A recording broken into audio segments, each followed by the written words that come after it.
Puji Tuhan kita sudah masuk di bulan baru, bulan Juli. Artinya kita sudah separuh perjalanan di tahun 2024.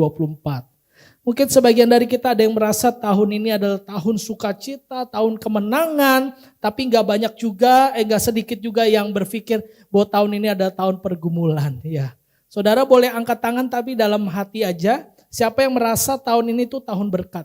Sampai detik ini. Nah, luar biasa. Siapa yang merasa tahun ini tahun penuh dengan pergumulan?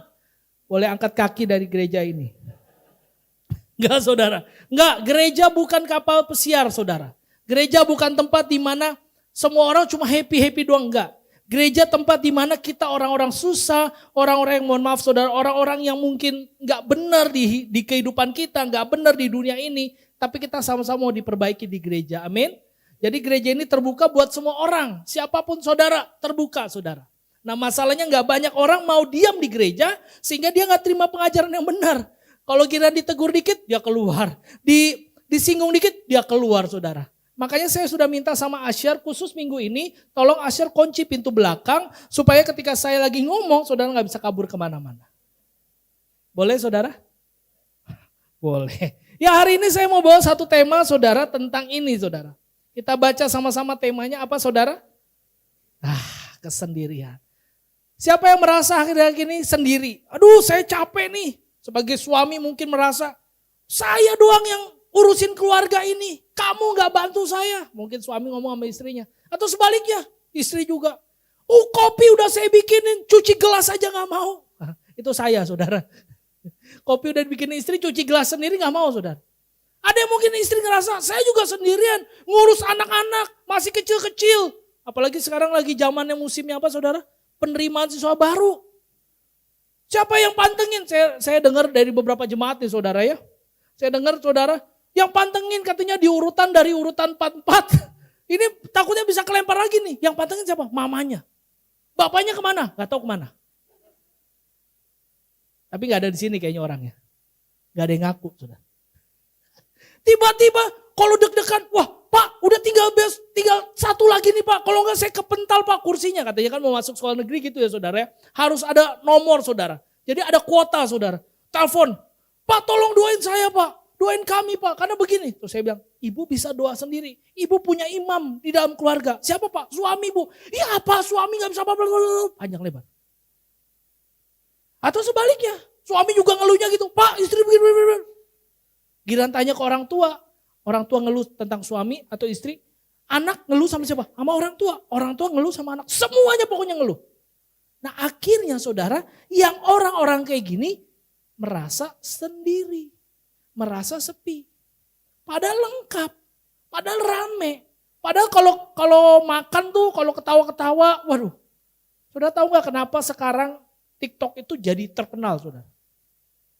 Saudara tahu kenapa media sosial sekarang jadi terkenal? Saudara tahu apa rahasianya? Karena mereka mau mengambil hati dari setiap kita untuk fokus kepada mereka saja. Daripada fokus kepada dunia. Pak, saya mendingan saya nonton TikTok lucu-lucu Pak. Daripada ngeliat muka suami gak lucu Pak. Ngeliat muka istri gak lucu Pak, saya nonton TikTok aja Pak. Anak-anak juga gitu.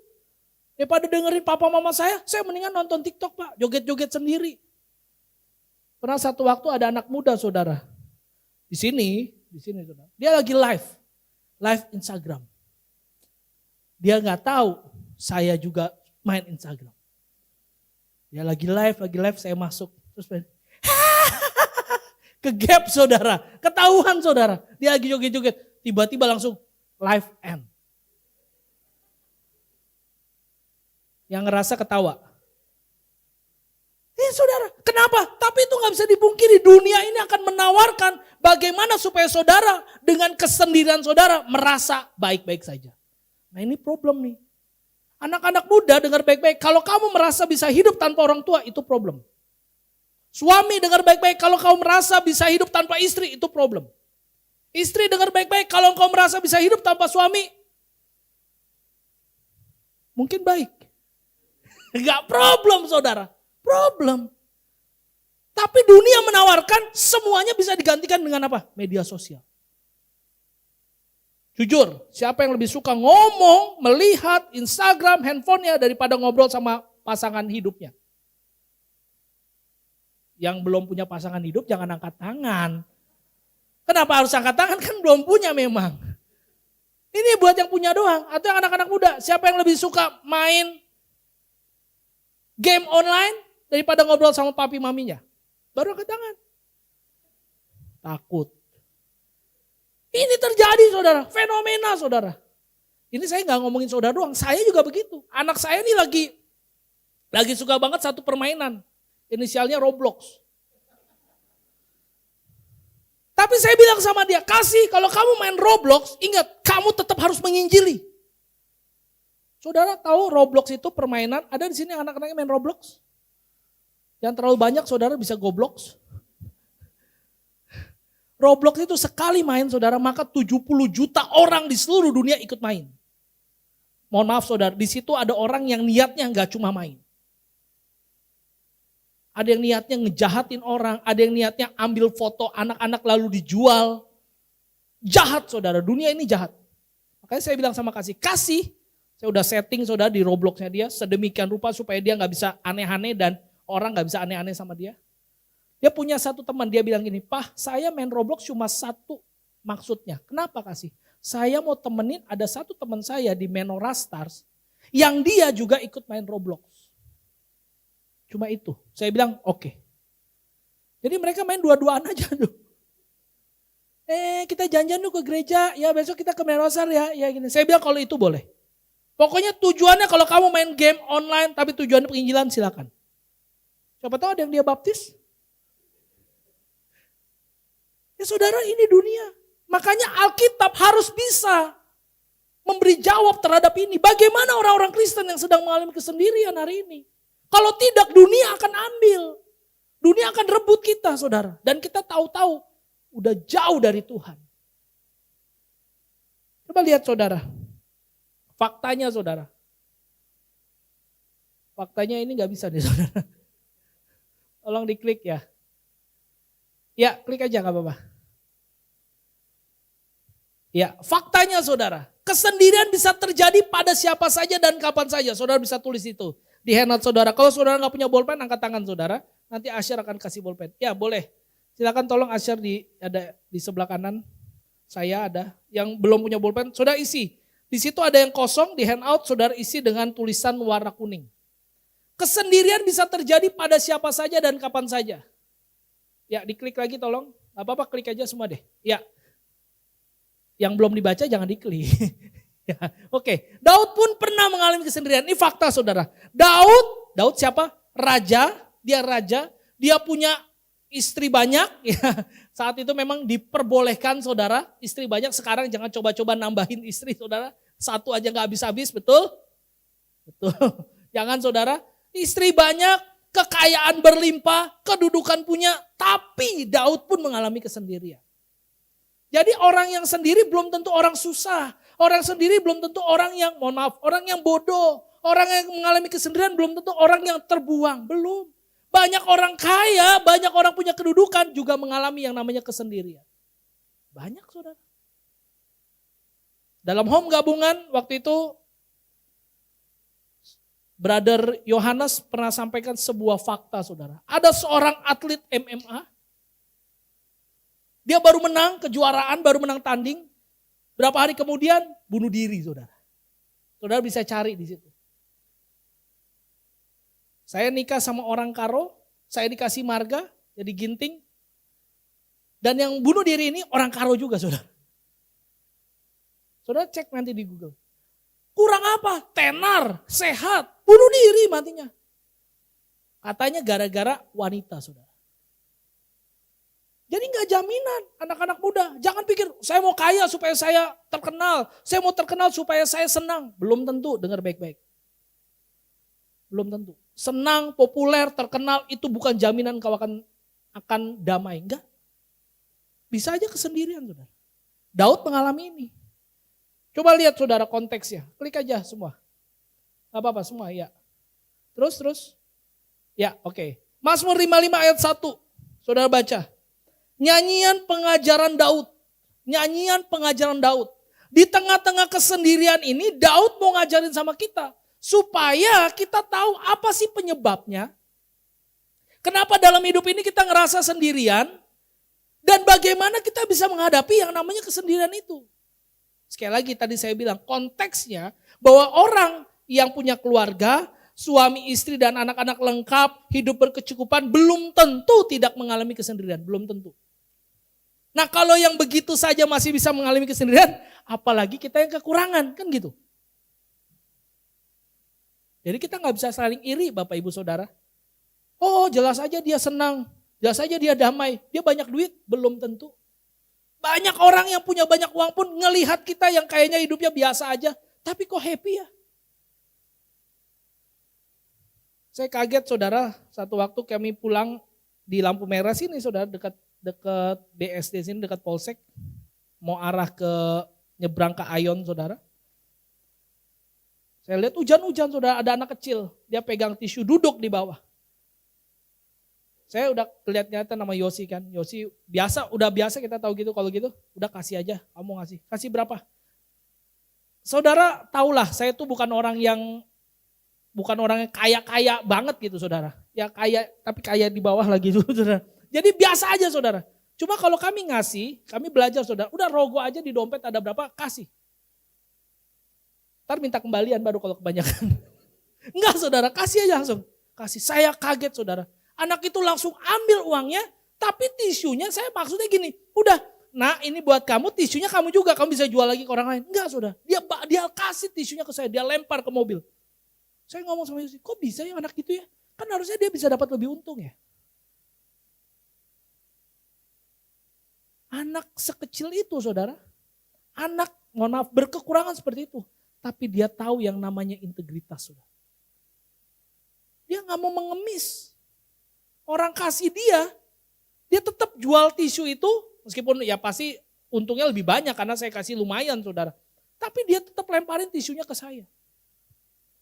Kalau saudara gak percaya tisunya masih ada di mobil. Saudara mau tebus silakan. Tisu berharga itu. Saya bilang sama kasih, lihat kasih. Karena di belakang ada kasih. Lihat kasih. Orang cari uang itu gak gampang kasih. Tapi cari uang kayak gimana itu penting kasih saya bilang. Bagaimana kita bisa tahu apa sih yang menyebabkan kita merasa sendiri? Mungkin kita capek nyari uang, mungkin kita capek cari berkat. Kayaknya gali lubang, tutup lubang dalam hidup kita. Kayaknya nggak pernah balance, boro-boro BEP Pak. Boro-boro bisa surplus Pak. Ini kayaknya, aduh Pak, seret. Udah tinggal 6 bulan tahun 2024. Saudara kita lihat nanti belajar. Bagaimana kita menghadapinya? Silakan diklik lagi. Kita lihat penyebabnya saudara. Penyebabnya itu ada di Mazmur 55 ayat 3 dan 4. Kita baca dulu saudara. 1, 2, 3. Aku gelisah dalam keluh kesah. Apa katanya? Aku terguncang karena teriakan musuh. Karena kegaduhan orang fasik. Terus klik aja semua gak apa-apa. Ya. Di Mazmur 55 ayat 11-12. Daud mengatakan siang malam mereka mengelilingi kota itu di atas tembok-temboknya. Kelaliman dan bencana merajalela. Ya penghancuran terjadi di dalamnya, penipuan dan penindasan. Tidak pernah meninggalkan lapangan kota. Artinya apa? Kota Daud sudah dikuasai musuh. Silakan diklik lagi. Jadi kesendirian itu seringkali datang dari perilaku orang yang tidak mengenal Allah. Mungkin ada orang yang jahatin saudara dalam bisnis. Mungkin ada orang yang gak mengenal Allah jahatin saudara di dalam pekerjaan, dalam pendidikan, dalam usaha. Itu sudah begitu saudara. Dulu pun Daud mengalami hal seperti itu. Kita gak bisa bilang gini, Tuhan kenapa engkau gak jaga saya, Tuhan kenapa engkau lindungi saya. Nah nanti kita lihat saudara, bagaimana kita menghadapi kondisi seperti ini.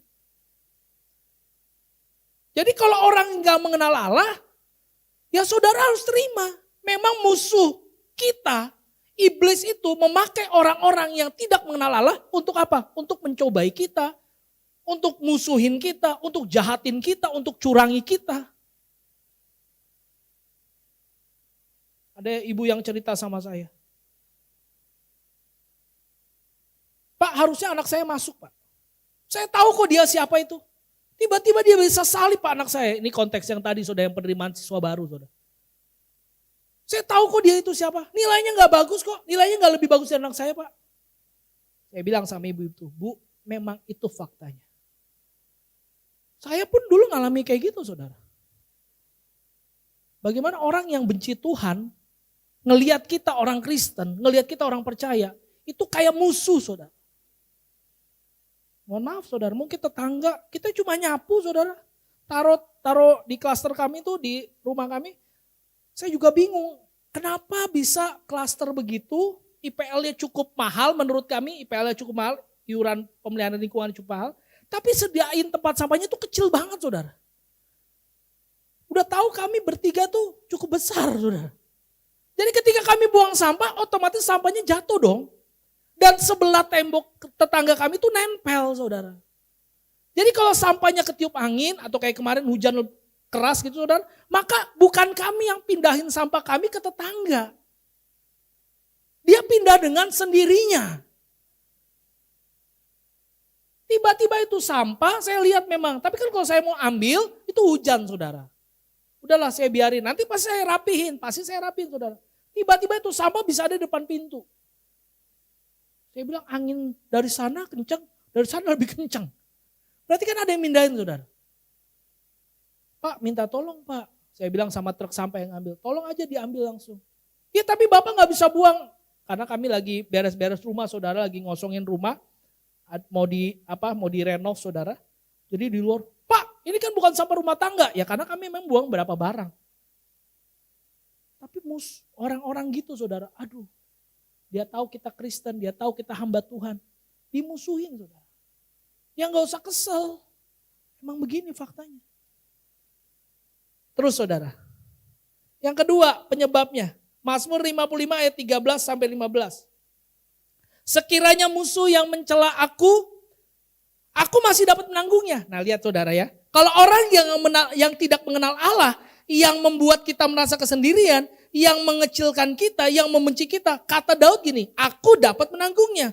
Kalau pembenciku yang membesarkan diri terhadap aku masih dapat menyembunyikan diri terhadap dia. Tapi baca ayat 14. Tetapi apa? Engkau orang yang apa? Setara dengan aku, temanku, dan orang kepercayaanku. Ternyata yang jadi musuhin kita, itu bukan orang yang mengenal Allah aja saudara. Kalau saudara gak percaya, baca ayat 15. Klik lagi. Nah, baca 1, 2, 3. Betapa indahnya kita yang dulu apa? Bersahabat, masuk rumah Allah di tengah keramaian. Coba lihat kanan kiri saudara. Kamu musuh saya bukan? Ini fakta loh. Bukan cuma orang yang tidak mengenal Allah yang membenci saudara. Yang menyebabkan saudara jadi merasa sendiri. Tapi saudara sendiri, suami sama istri, orang tua sama anak, rekan-rekan segereja, rekan-rekan pelayanan justru bisa menjadi musuh kita. Fakta saudara, gak bisa kita pungkiri. Dan kalau saudara tahu konteks dari Mazmur 55 ini, Daud sedang berbicara karena Absalom, anaknya sendiri ingin membunuh Daud. Ini fakta saudara. Nah kalau begitu kan apa yang bisa kita andalkan? Apa yang harus kita lakukan?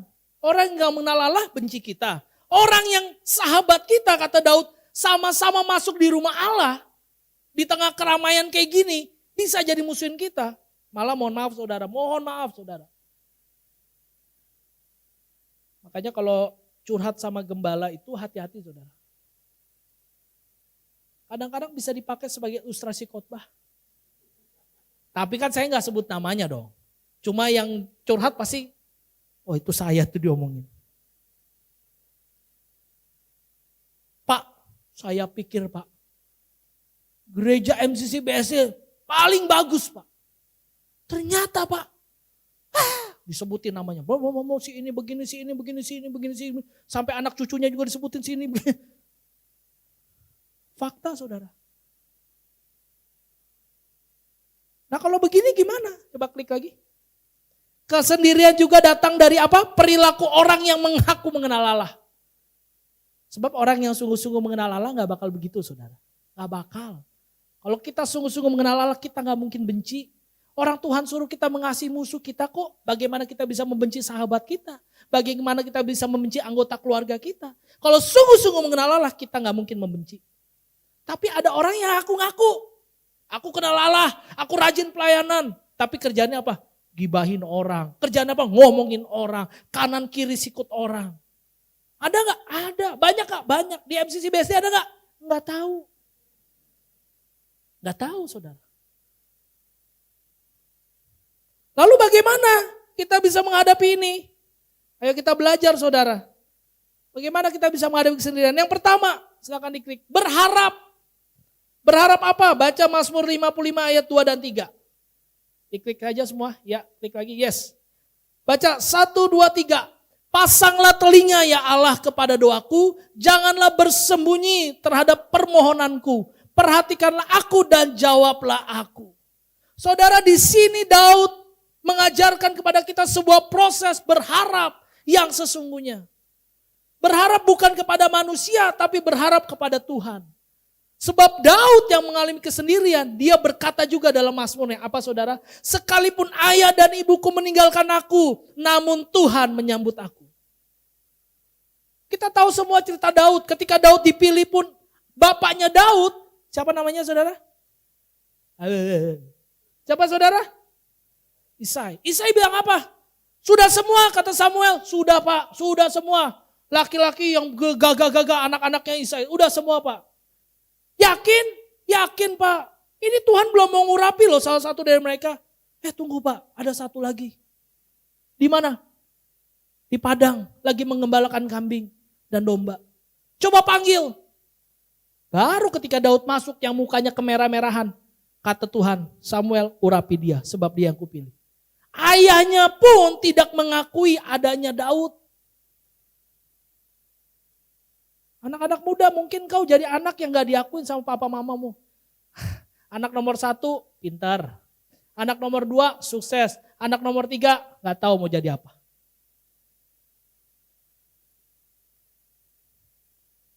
Gak usah pusing anak muda. Daud sebagai contoh. Sekalipun papa mamamu gak, apa bahasa anak mudanya apa? Gak ngereken. Tahu ngereken gak? Itu bahasa orang tua tuh. Tidak peduli sama kamu, tidak memperhitungkan kamu. Kalau kamu ikut takut Tuhan, kamu mengerjakan bagianmu yang sesuai dengan firman Tuhan, kamu berhasil seperti Daud. Gak usah takut. Bapak-bapak juga gitu belajar. Jangan mengistimewakan salah satu dari anak kita. Saya gak pernah istimewakan salah satu anak saya. Kok ketawa saudara? Benar. Tanya sama istri saya. Nah, saya selalu istimewakan cuma satu anak saya. Makanya jangan pernah bilang sama saya, Pak Bos saya doakan nambah lagi. Saya tengking dalam nama Yesus. Satu saja lebih dari cukup. Sekali-sekali main ke rumah saya. Saudara akan tahu ternyata di rumah saya punya 5 anak. Ya, 1 orang anak saya itu bisa jadi 5 orang. Mungkin lebih berat daripada saudara.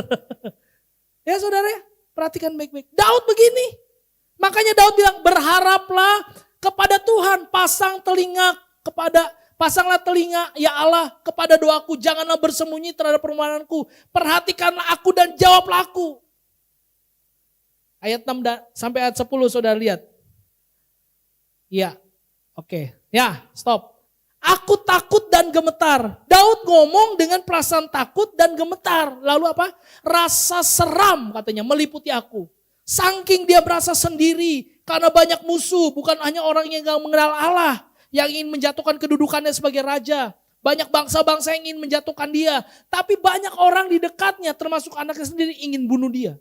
Maka perasaan Daud adalah takut, gemetar, seram meliputi aku. Maka aku berkata sekiranya aku diberi sayap seperti merpati. Aku akan terbang dan mencari tempat yang apa katanya? Tenang. Bahkan aku akan lari jauh-jauh dan bermalam di padang gurun. Saudara kalau kita baca cuma dari ayat 6 sampai 8. Dan kita tidak membaca ada satu kata yang saya bikin miring di situ yaitu kata Sela. Saudara akan melihat bahwa Daud adalah orang yang pesimis. Orang yang mau lari. Orang yang mau kabur dari masalah. Iya dong, kenapa? Karena dia gemetar, dia minta sayap sama Tuhan. Tuhan kasih saya sayap supaya saya bisa kabur. Aku akan lari jauh-jauh dan bermalam di padang gurun. Ngapain? Melarikan diri. Kalau bahasa anak muda sekarang, healing. Healing kayak terenggiling gitu, muter-muter. Gak ada saudara. Saya sudah cek ke semua orang yang katanya healing karena lari dari masalah. Pulang-pulang tambah pening. Bikin pusing. Ujung-ujungnya sakit kuning. Mati saudara. Benar. Daud juga sama. Dia ngomong sama Tuhan, berharap sama Tuhan, tapi mintanya apa? Supaya diberi sayap biar bisa terbang, bisa kabur. Dengar baik-baik nih, suami, istri, keluarga, dengar baik-baik. Anak-anak, kalau lagi ada masalah sama orang tua, jangan kabur. Iya gak usah tunjuk-tunjukkan, gak usah. Lu tuh, enggak, kan bapaknya yang tahu. Suami-suami dengar baik-baik. Ada masalah, kabur. Kayaknya ini ya, kayaknya Alkitabiah ya. Firman Tuhan juga ada loh Pak Pendeta. Ada Pak, katanya kan kalau suami istri itu dengan kesepakatan bersama, memisahkan diri dulu, baru baik-baik aja. Saya bilang benar ada, tapi baca konteksnya. Saya takut suami lagi lari dari rumah, kecantol wewe gombel. Atau istri kabur dari rumah, kecantol sama wewe gombal. Anak-anak juga gitu. Lari dari rumah katanya healing supaya gak ketemu orang tua dulu. Kecantol sama wewe gombil. Pokoknya apapun lah itu. Hati-hati. Jangan pikir pakai ayat. Nah inilah yang makanya tolong dah jemaat MCC khususnya BSD tolong. Baca Alkitab yang benar konteksnya. Jangan comot-comot bikin jadinya rusak. Daud juga begitu, tapi Daud tidak berhenti. Setelah dia ngomong ada kata Selah. Coba klik, Selah itu apa sih? Selah menunjukkan ada waktu untuk Daud apa? Merenung, tulis. Saudara kadang-kadang kita berpikir dulu apa berdoa dulu? Jujur, berdoa dulu kan? Setelah berdoa baru kita berpikir, ya kayaknya salah saya ngomongnya tadi. Kayaknya saya harusnya mintanya jangan gitu dong. Ada proses merenung saudara.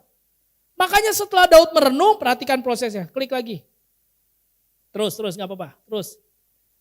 Ya, perhatikan perubahannya di Mazmur 55 ayat 9-10. Kita baca 1, 2, 3.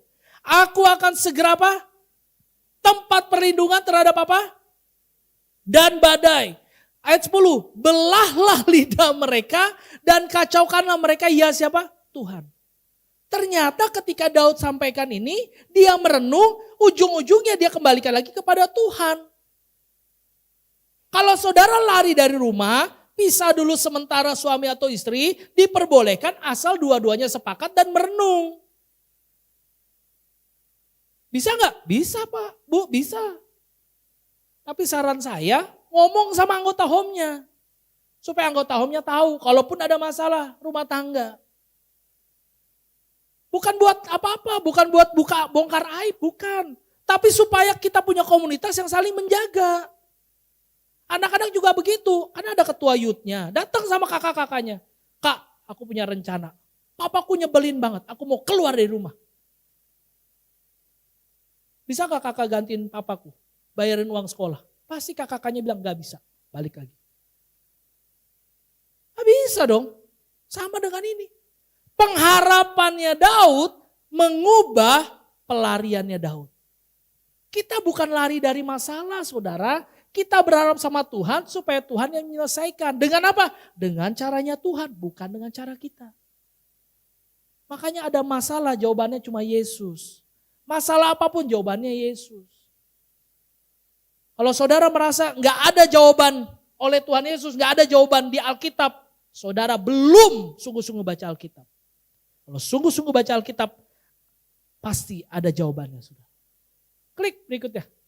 Berharaplah hanya kepada Tuhan yang tidak mungkin mengkhianati Anda. Ingat ya, lari ke kanan, lari ke kiri. Tadi dibilang apa? Ada wewe gombel, wewe gombal, wewe gombil. Berharaplah kepada Tuhan, Dia yang gak mengkhianati Anda. Yang kedua, berserah.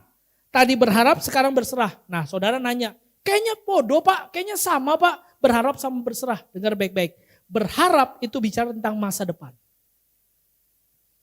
Berharap bicara tentang masa depan. Apa yang akan terjadi. Berserah bicara tentang masa kini, hari ini. Saya contohkan. Tuhan, berasku udah gak ada. Tuhan, anakku nggak tahu nih mau masuk SMA mana, masuk SMP mana. Aku serahkan kepada Tuhan kehidupanku. Itu bicara tentang hari ini atau hari depan? Sekarang, saudara.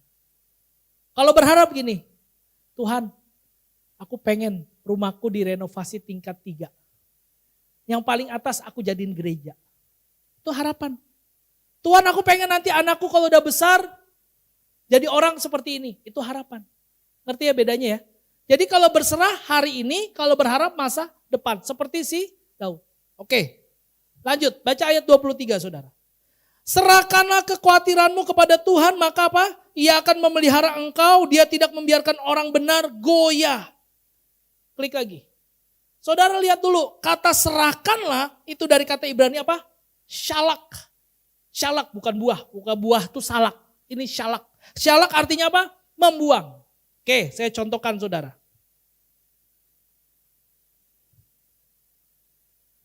Yohanes boleh maju ke depan sedikit. Sini, di sini. Ya. Saya kalau lakukan ini kamu gak marah kan? Kalau saya berserah, ini yang saya lakukan. Tangkap dong.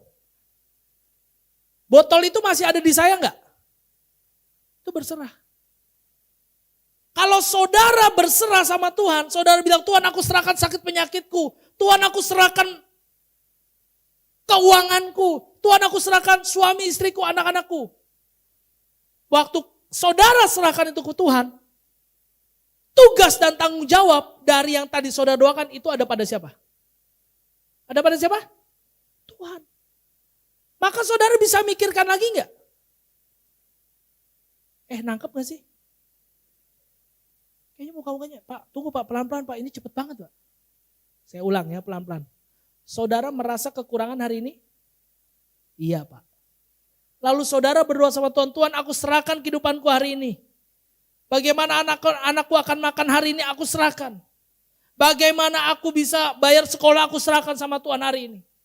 Waktu saudara serahkan sama Tuhan, tapi saudara masih pikirkan lagi, itu syalak, itu berserah atau tidak? Di dalam doa Bapa kami, Tuhan Yesus mengajarkan konsep berserah yang benar. Kapan? Waktu Yesus berkata, berikanlah kami pada hari ini makanan kami yang... Tapi seringkali kita berdoanya beda. Berikanlah kami makanan pada hari ini yang sebanyak-banyaknya. Atau berikanlah kami pada hari ini makanan yang berlimpah. Atau dibalik, berikanlah kami seminggu ini makanan. Jujur, ibu-ibu kalau belanja ke pasar, ibu-ibu kalau belanja ke tukang sayur, ibu-ibu belanja buat 1 hari atau buat seminggu? Enggak, serius. Ya apa-apa Pak, pakai nanya lagi Pak, udah tahu duit pas-pasan ya buat sehari Pak. Saya soalnya punya pengalaman. Mau ke supermarket beli sampo, sampai kasir itu ada telur, ada mie, ada apa lagi Yus? Ada banyak. Saya bilang gini saudara, kita disuruh berserah sama Tuhan, tapi kita nggak syalak, kita nggak buang. Kita masih pikirin nanti di depan gimana ya, nanti besok gimana ya, nanti bagaimana ya. Akhirnya kita kumpulkan semua masalah kita jadi satu di hari itu. Itu yang buat kita puyeng. Saya mikirin anak saya nanti kuliahnya gimana. Tapi daripada saya pusing mikirin dia kuliah bagaimana, saya pikirin bagaimana bayar uang sekolahnya ini. Bulan-bulan ini dulu. Saudara kita ini lebih hebat loh daripada Amerika, daripada Neil Armstrong. Neil Armstrong mikirin cara bagaimana ke bulan. Kita mikirin hidup bagaimana bulan ke bulan. Ini lebih hebat kan? Dia cuma nyampe bulan udah selesai. Kita dari bulan ke bulan dipikirin. 12-12-nya. Tapi lihat konteksnya, berserah. Balikin dong minum saya gak minum. Makasih ya. Nah, ini salak gak? Tapi kan aus, gak apa-apa dong. Ngerti ya maksudnya ya saudara ya? Jadi kalau berserah itu ya jangan diambil lagi, apalagi diminum.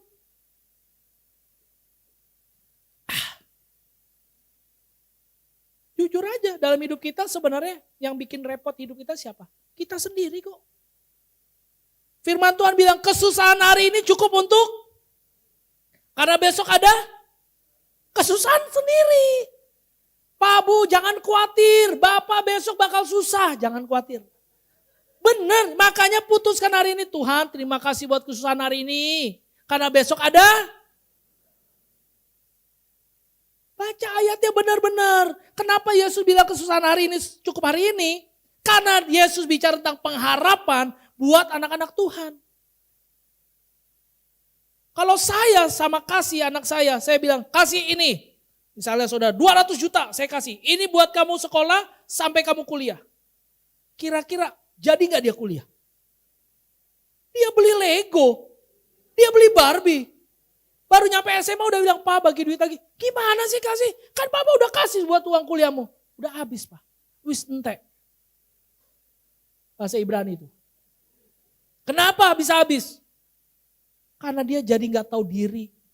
Karena dia pikir semuanya sudah diberikan, dia habis-habiskan. Kenapa Tuhan bilang kesusahan hari ini cukup hari ini? Supaya kita punya pengharapan sama dia. Supaya kita tetap punya penyerahan sama Tuhan. Saudara bisa bayangin deh kalau semua hidup di dunia ini tuh enak, nyaman, sesuai apa yang saudara mau. Saudara butuh Tuhan gak? Kosong nih gereja, jamin. Ngapain lagi kalian ke gereja? Semuanya udah punya. Makanya saya berdoa sama Tuhan, Tuhan jangan kirim jemaat yang semua mobilnya tuh mobil bagus. Saya lihat ada yang mobil ban kiri sama ban depannya udah botak. Saya bilang Tuhan gak apa-apa Tuhan supaya mereka tetap berharap sama Tuhan. Bahwa mereka bisa beli ban baru, gak apa-apa. Mobil gede-gede bagus-bagus, rumah keren-keren, lupa sama Tuhan. Gak saudara, percayalah saya doa yang baik-baik kok buat saudara. Tapi kadang-kadang memang ada banyak saudara yang perlu digituin sama Tuhan. Perlu. Berserah kepada Tuhan adalah membuang segala khawatir dan menerima damai sejahteranya. Saya undang para pemain musik maju ke depan. Saya tutup dengan ini saudara. Klik sekali lagi. Lagi, yes. Apa tandanya saudara sudah berharap dan berserah kepada Tuhan? Mazmur 55 ayat 24. Baca sama-sama. Lewat semua proses yang Daud alami, lewat semua keluh kesah yang Daud alami, lewat sebuah kesendirian yang Daud alami, Daud berkata gini, tetapi artinya apa? Lewat semua masalah, lewat semua pergumulan, lewat semua tadi alasan-alasan yang Daud udah ucapkan dan utarakan, lewat semua yang membuat saudara merasakan kesendirian, lewat semua yang merasa saudara hidupnya gak benar, hidupnya gak nyaman, hidupnya gak enak, ada tekanan, ada musuh, tetapi kata Daud apa? Aku tetap apa? Percaya kepadamu. Jadi kalau hari ini saudara mengalami kesendirian, mengalami kesepian, pertanyaan besar buat kita hari ini. Apakah saudara masih mau berharap? Apakah saudara masih bisa melihat masa depan saudara itu indah? Apakah ketika melihat anak gak diterima sekolah di sekolah negeri yang terbaik hari ini, saudara masih bilang sama anak saudara, aku percaya kamu akan jadi orang sukses di masa depan. Apakah ketika kita melihat suami kayaknya gak berubah-berubah hidupnya, tapi kita bilang, oh Tuhan aku punya suami yang baik banget. Aku punya suami yang, gak apa-apa sambil nangis gak apa-apa saudara. Aku percaya suamiku diberkati Tuhan. Sebaliknya gitu, bilang sama Tuhan, aku punya istri yang nyapunya tuh bersih banget. Ya, apapun saudara, bilang. Anak-anak bilang sama orang tua yang kayaknya orang tua gak berubah-berubah hidupnya. Aku percaya papa mamaku akan dipulihkan Tuhan. Ada pengharapan. Tapi bukan cuma berharap, berserah. Berserah artinya syalak, membuang, lempar. Kalau kita udah doakan jangan pikirkan. Kalau kita udah bilang sama Tuhan serahkan, jangan ambil lagi. Makanya Matius 11 ayat 28-29 Yesus bilang apa? Marilah kepadaku semua yang letih lesu dan beban berat. Aku akan memberi apa? Kelegaan. Engkau berikan Yesus kelemahanmu, berikan kepada Yesus letih lesumu, Yesus ganti dengan kelegaan. Berarti letih lesu, lemah, itu milik kita lagi bukan? Bukan. Yang Yesus berikan di ayat 29 dari Matius 28 apa katanya? Pikulah kuk yang kupasang dan belajarlah daripadaku. Kalau saudara menyerahkan semua pergumulanmu sama Yesus, Yesus akan berikan kelegaan. Tapi yang kedua, Yesus akan terus proses hidup saudara. Jangan-jangan memang kelemahan saudara karena kesalahan sendiri. Ya perlu bertobat. Utang banyak mungkin karena kelakuan di masa lalu. Perlu bertobat. Kekurangan karena kita gak bisa, mengelola uang, ya perlu bertobat. Tapi jangan merasa bahwa Tuhan menghukummu, enggak. Makanya di ujung kita harus berkata hari ini, Tuhan apapun yang terjadi sama hidupku, kesendirian apapun yang aku alami saat ini, dari orang yang mengenal Allah, dari sahabatku sendiri, dari saudaraku sendiri, aku mau tetap percaya kepadamu. Sebab apa saudara? Sebab kita pasti aman bersama Tuhan. Amin. Mari renungi firman ini. Para pemuji akan menaikkan sebuah pujian. Kita renungi firman Tuhan ini baik-baik saudara.